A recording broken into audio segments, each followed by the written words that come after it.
Hello दोस्तों, यदि आप इस चैनल से नए जुड़े हैं तो चैनल को सब्सक्राइब करके बेल आइकॉन प्रेस कर देना ताकि आने वाली हर कहानी के नोटिफिकेशन आप तक पहुंच सके। और कहानी जैसी भी लगे हमें कमेंट करके ज़रूर बताइएगा। आत्माएं होती है या नहीं होती है ये तो बस वही बता सकते हैं जिसने कभी कुछ ऐसा महसूस किया हो। वैसे आमतौर पर लोगों का यही मानना होता है कि भूत नहीं होते हैं। कुछ समय पहले अमेरिका के न्यूपोर्ट की रहने वाली एक महिला को भी यही लगता था, लेकिन उसके 2 साल के बेटे ने एक ऐसी खौफनाक कहानी सुनाई जिसने उसे आत्माओं के अस्तित्व पर भरोसा करने को मजबूर कर दिया। टिकिया जॉर्डन नाम की महिला ने बताया कि उसके 2 वर्षीय बेटे लुका को मरे हुए लोग दिखाई देते हैं। इतना ही नहीं, वो उनसे बात भी करता है। इस बात का पता उन्हें तब चला जब लुका महज 2 साल का था। महिला ने बताया कि लुका को अचानक उसकी दादी दिखने लगी, जबकि उनकी मौत तभी हो गई थी जब लुका 1.5 साल का था। इसके कुछ ही महीनों बाद वो अजीब अजीब सी हरकतें करने लगा। एक दिन उसने अपनी माँ से बताया कि उसे सुबह उसकी दादी ने उठाया। ये सुनकर ट्रिकिया काफी घबरा गई, क्योंकि ये वो वक्त था जब लुका अभी बोलना सीख ही रहा था और मुश्किल से 2-4 शब्द ही बोल पाता। ट्रिकिया ने बताया कि उस घटना के कुछ दिनों बाद उसने एक गाना गुनगुनाना शुरू कर दिया। ये गाना सुनकर तो महिला के रोंगटे ही खड़े हो गए और वो काफी डर गई, क्योंकि लुका जिस गाने को गुनगुना रहा था वो उसकी दादी उसके पैदा होने से पहले गाया करती थी। एक और घटना का जिक्र करते हुए महिला ने बताया कि जब लुका 4 साल का हो चुका था और वो अपनी कार से कहीं जा रहे थे, इसी बीच लुका ने एक घर के सामने कार रुकवा दी और कहने लगा कि इस घर में मार्टिन नाम का एक व्यक्ति रहता था जिसकी मौत आग लगने से हो गई थी।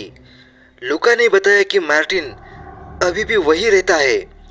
यह सुनकर तो ट्रिकिया डर के मारे थर थर कांपने लगी और उसने बिल्कुल भी देर नहीं करते हुए गाड़ी स्टार्ट की और तेजी से कार को आगे बढ़ाया।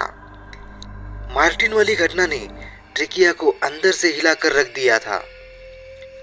हालांकि उसने सच्चाई जानने के लिए जनगणना रिपोर्ट की जांच की और आसपास के लोगों से भी पूछताछ की, तो पता चला सच में मार्टिन की मौत आग लगने से हुई थी। रोहन नाम का मेरा एक दोस्त था, उसकी तुरंत ही नौकरी लग गई थी और उसकी पोस्टिंग मेरे ही गांव में हुई थी। गांव से थोड़ी ही दूर पर एक बहुत बड़ा और पुराना घर था। रोहन ने किराए पर रहने के लिए वो घर ले लिया और आराम से अपनी नौकरी करने लगा। कुछ समय बाद कुछ ऐसा हुआ, एक रात जब वो सो रहा था तो उसे एक अजीब सी आवाज सुनाई दी जो किसी जानवर के आवाज की तरह थी। शुरुआत में रोहन उस आवाज पर ज्यादा ध्यान नहीं दिया, लेकिन फिर दूसरे दिन भी उसे वही आवाज दोबारा सुनाई देने लगी। फिर वो सोचने लगा कि इस घर में कोई भूत है जो मुझे डराने की कोशिश कर रहा है। रोहन भूत प्रेत को नहीं मानता था, इसलिए वो आराम से सो गया। कुछ समय बाद जब रोहन की नींद खुली तो दरवाजे पे कोई बाहर से बजा रहा था। रोहन को यह लगा कि कोई आया होगा उसे मिलने, इसलिए वो दरवाजा खोल दिया, पर वहां कोई नहीं था। रोहन ने आवाज लगाई पर कोई फायदा नहीं। रोहन दरवाजा बंद करके अपने बेड पे वापस लेट गया। अभी नींद लगी ही थी कि बाहर से फिर से दरवाजा पीटने लगा। अरे कौन है? आ रहा हूं। रोहन ने उठ के दरवाजा खोला तो सामने का नजारा देख रोहन जोर से चिल्लाया और वही बेहोश हो गया। कुछ घंटे बाद जब उसे होश आया तो भागकर उस घर मालिक के पास चला गया और सारी घटना के बारे में बताया। उस मालिक ने रोहन को बताया कि हमारे घर के ऊपरी मंजिल में एक भूत रहता है। बहुत साल पहले इस गांव के कुछ लोग उसके साथ गलत व्यवहार करके उसकी हत्या कर दिए थे। तब से लेकर आज तक उसकी लाश का पता ही नहीं चला है। कई लोग तो यह भी बताते हैं कि रात के समय में इस रास्ते से अगर कोई जाता है तो वो भूत उसे अपने घेरे में ले लेता है और कई दिनों तक उसका पीछा नहीं छोड़ता है, लेकिन उसे अभी तक कोई नहीं देखा है। कभी कभी उसकी डरावनी आवाज सुनाई देती थी और सबकी नींद उड़ा देती थी। रोहन मकान मालिक की पूरी बात सुनने के बाद सोचा कि यह सब कुछ केवल एक कल्पना और बकवास बातें हो सकती है। कोई आदमी ही होगा, क्योंकि वो भूतों में विश्वास नहीं करता था, इसलिए वो वहां से चुपचाप अपने घर चला गया। कुछ दिन बाद रात के समय लगभग 11 बजे के करीब रोहन खाना खाकर टहल रहा था तो उसने देखा कि चारों तरफ अंधेरा छाया हुआ था और एकदम शांत माहौल था। फिर उसकी नज़र दीवार पर गई और देखा कि घर के सारे दीवारों पर जानवरों की तरह कुछ निशाने बनी हुई थी और बहुत से वस्तुओं को बिना किसी वजह के ही अलग जगहों पर रख दिया गया था। इससे पहले उसने वहां कुछ ऐसा नहीं देखा था। फिर एक रात कुछ ऐसा हुआ कि उसकी रूह कांप गई।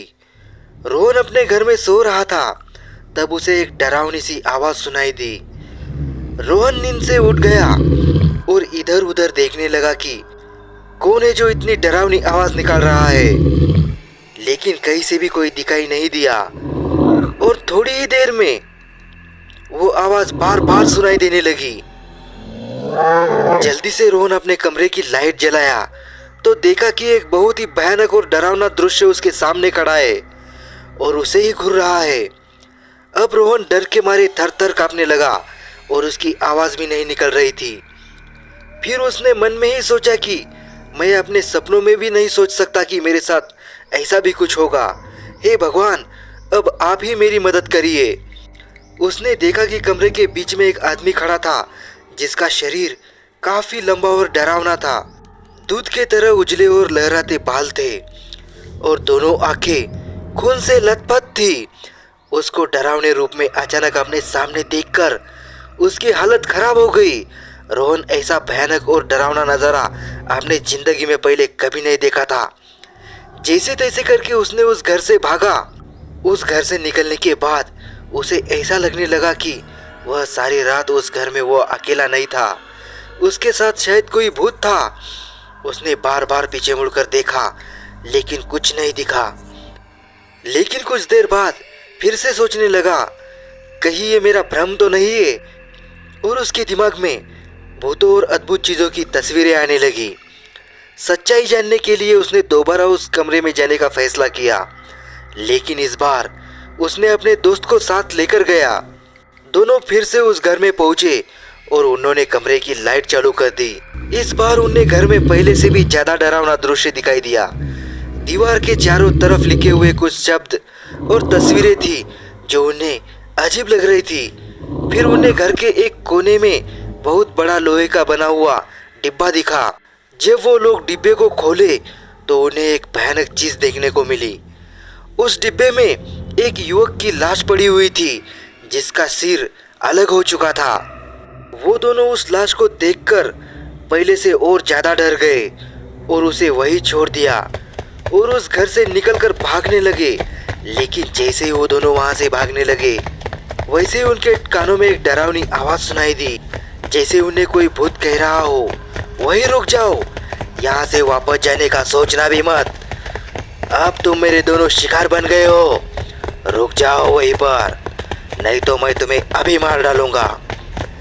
रोहन और उसके दोस्त वहीं रुक गए और पीछे मुड़कर देखा तो उन्हें कोई नहीं दिखाई दिया, बस उसकी आवाज ही सुनाई दे रही थी। फिर क्या था, वे लोग एक दूसरे का हाथ पकड़ा और वहां से भागते हुए उस घर से कहीं दूर रुके। थोड़ी देर में सुबह हो गई। दोनों दोस्त गांव में गए और डरते हुए उन्होंने अपनी घटना सारे गांव वालों से बताई और उन लोगों को सावधान करवाया कि गलती से भी कोई इस घर में न जाए। हम लोग तो जैसे तैसे करके वहां से भाग गए, लेकिन अब दोबारा कोई वहां गया तो शायद वो जिंदा वापस ना आए। आप लोग कभी मत जाइएगा। और रोहन उसी दिन अपना पोस्टिंग किसी और जगह करवाया और उसी दिन वहां से अपना सारा सामान लेकर हमेशा हमेशा के लिए चला गया। हमारी और भी डरावनी कहानियाँ सुनने के लिए स्क्रीन पे जो वीडियो दिख रहा है उसे क्लिक कीजिए और डरावनी कहानियों का मजा लीजिए।